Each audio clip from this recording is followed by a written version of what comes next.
श्री कृष्ण भगवान की जय। अनंत चतुर्दशी की कथा ध्यान से सुने और आशीर्वाद प्राप्त करें। एक बार महाराज युधिष्ठिर ने राजसूय यज्ञ किया। यज्ञ मंडप का निर्माण सुंदर तो था ही, अद्भुत भी था।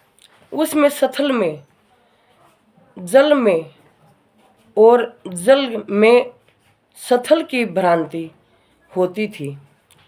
यज्ञ मंडप की शोभा निहारते निहारते दुर्योधन एक जगह को स्थल समझकर कुंड में जा गिरा। द्रौपदी ने उसका उपहास उड़ाते हुए कहा, अंधे की संतान भी अंधी है। जरा ध्यान से सुने। यह बात उसके हृदय में बाण की तरह चुभ गई।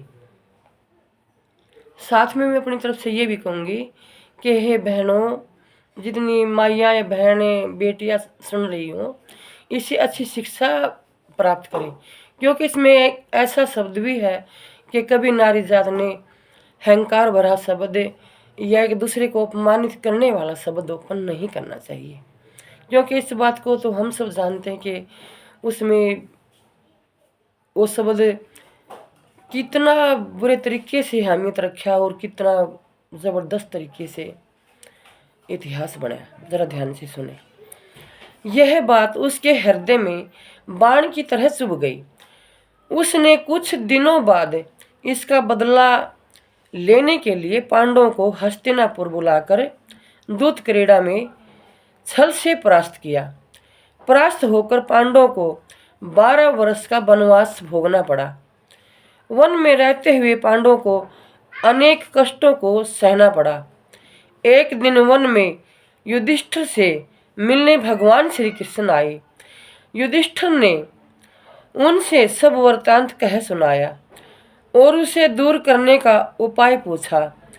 तब भगवान श्री कृष्ण ने उन्हें भगवान अनंत का व्रत करने की सलाह देकर कहा, इससे तुम्हारा खोया हुआ राज्य फिर प्राप्त हो जाएगा।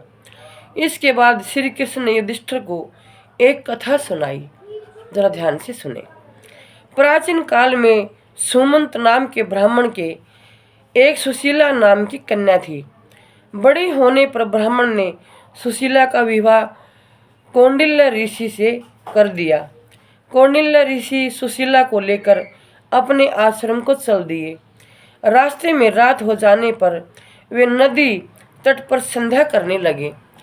सुशीला ने वहां पर बहुत सी स्त्रियों को किसी देवता की पूजा करते देखा। सुशीला के पूछने पर उन्होंने विधि पूर्वक अनंत व्रत की महत्ता समझा दी। सुशीला ने वहीं उस व्रत का अनुष्ठान करके 14 गांठों वाला डोरा हाथ में बांध लिया और अपने पति के पास आ गई।